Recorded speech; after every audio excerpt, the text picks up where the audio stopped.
ყოველდღიურად საქართველოს საზოგადოებრივ მაუწყებელთან იმართება საპროტესტო აქცია, სადაც მოქალაქეები იკრიბებიან და მოითხოვენ ტელევიზიის ხელმძღვანელობის, კონკრეტულად კი გენერალური დირექტორის სინათინ ბერძენიშვილისა და სამეურვეო საბჭოს თავმჯდომარის ვასილ მაღლაფერიძის თანამდებობიდან გადაყენებას, ასევე ეთერის გახსნას მოქალაქეებისთვის მათი შეფასებით საზოგადოებრივი მაუწყებლის როლი სწორედ ეს არის. თუმცა ყოველ პარასკევს ფორმატი პრაქტიკულად შეიძლება ითქვას აი ამ საპროტესტო შეკრების იცვლება და ტელევიზიის შენობასთან შეკრებილები სოლიდარობას უცხადებენ იმ პატიმართა ოჯახის წევრებს და იმ პატიმრებს, რომლებიც დააკავეს 2024 წლის 28 ნოემბრიდან დღემდე მიმდინარე პროევროპულ საპროტესტო აქციებზე, ასევე იმ პირების გათავისუფლებას მოითხოვენ და სოლიდარობას უცხადებენ იმ პირებს, რომლებიც დააკავეს ეგრეთ წოდებული გამჭვირვალობის კანონის საწინააღმდეგო საპროტესტო აქციებზე 2024 წლის აპრილსა და მაისში. დღეს საზოგადოებრივი მაუწყებლის შენობასთან, ისევე როგორც გასული 3 პარასკევის განმავლობაში აქ მოვიდნენ პატიმართა ოჯახის წევრები, მშობლები, ნათესავები, მეგობრები და კოლეგები, რომლებიც მიიჩნევენ, რომ მათი მეგობრების და ოჯახის წევრების პატიმრობა არის სრულად უსამართლო. მათ, როგორც ცნობილია, მათ დამიაღწრული არის სხვადასხვა სისხლის სამართლის საქმე და მათ მრავალწლიანი პატიმრობა ემუქრებათ. პატიმრობაში იმყოფება ასევე ავტორიტეტიანი გამოცემების დამფუძნებელი მზია ამაღლობელი, რომელიც პროტესტის ნიშნად 34 დღეაში მშილობს და მასაც უცხადებენ აქ შეკრებილები სოლიდარობას.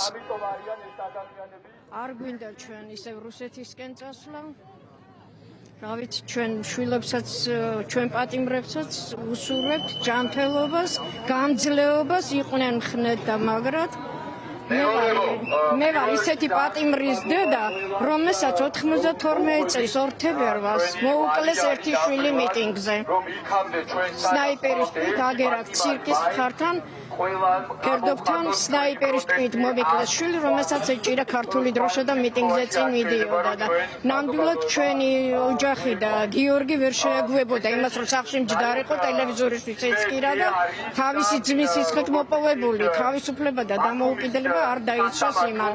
ნამდვილად ისა და უნდა იყოს გამძლე და მხნედ თავის ძმის საპატივსაცემად.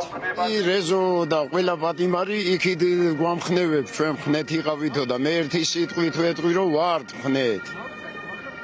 და იმათაც გამძლეობას ვისურვებ, იმათ ჩვენი იმედი აქვს და ყოველთვის გვეუბნება, რომ გარედან იბრძოლეთ და ვიბრძვით თავისუფლებისათვის და არიან გულანთილი ახალგაზრდების სამშობლოსათვის. მე დარწმუნებული ვარ ჩემ შვილს და ბევრს თავის სიცოცხლეზე წინ უყვარს თავიანთი სამშობლო. და ვიბრძოლოთ ნელა მშვიდობიანად, ყველაფერი დროარი თავის მკურნალი და ჩვენ მივახცევთ გამარჯვებას, მე მჯერავს ამის. მე როგორც მოქალაქე და უფლებების დამცველი ბიჭებს აქედან შეუთვლი, რომ ძალიან ცოტა დრო დაურჩათ ოცნების ხელისუფლებას, მალე თავისუფლებაში იქნებიან. უსამართლოდ შეუძლებელია ასე ყოფნა ქვეყნის, მთელი საქართველოს ფეხზე დგას.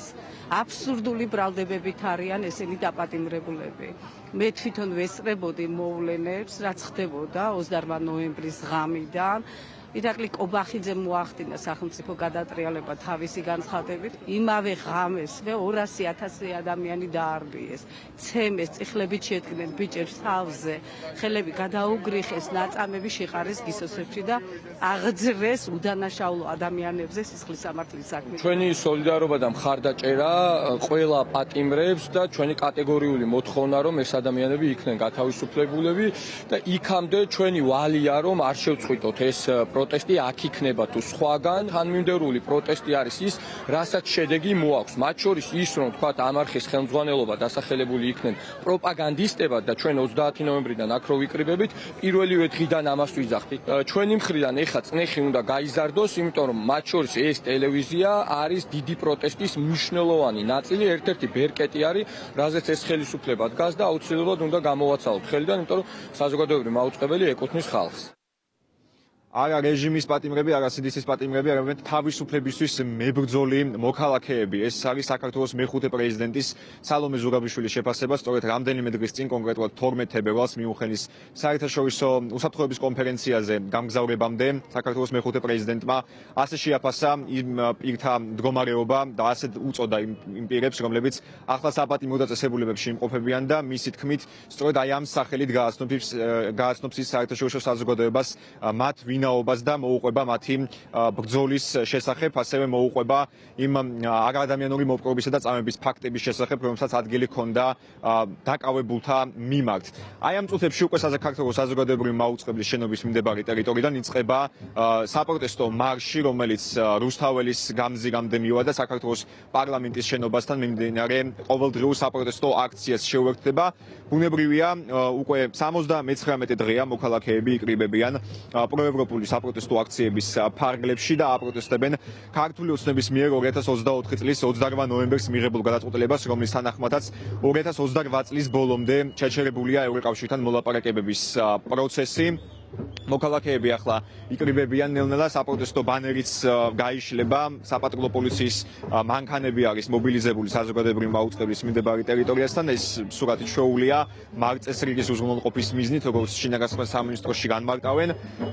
და რაც შეეხება საზოგადოებრივ მაუწყებელთან მიმდინარე ასევე ყოველდღიურ საპროტესტო აქციას, აქ როგორც გითხარით, მენეჯმენტის გადადგომას მოითხოვენ შეკრებილი მოქალაქეები და ასევე მოითხოვენ ეთერის დათმობას ყველა მოქალაქისთვის, რომელსაც სურს რომ საკუთარი პრობლემის შესახებ ან ქვეყანაში არსებული ნებისმიერი პრობლემის, იქნება ეს სოციალური, პოლიტიკური, ეკონომიკური თუ კულტურული საკითხი, იყოს ცნობილი და იყოს გაჟღერებული სწორედ საზოგადოებრივი მაუწყებლის ეთერში, რადგან მათი თქმით ეს პლატფორმა არის ერთადერთი საშუალება, რომ აქედან ისმოდეს ხალხის ხმა და ამას საზოგადოებრივ მაუწყებელს ავალდებულებს, მათ შორის საქართველოს კონსტიტუცია და მაუწყებლობის შესახებ კანონის 21 მუხლიც.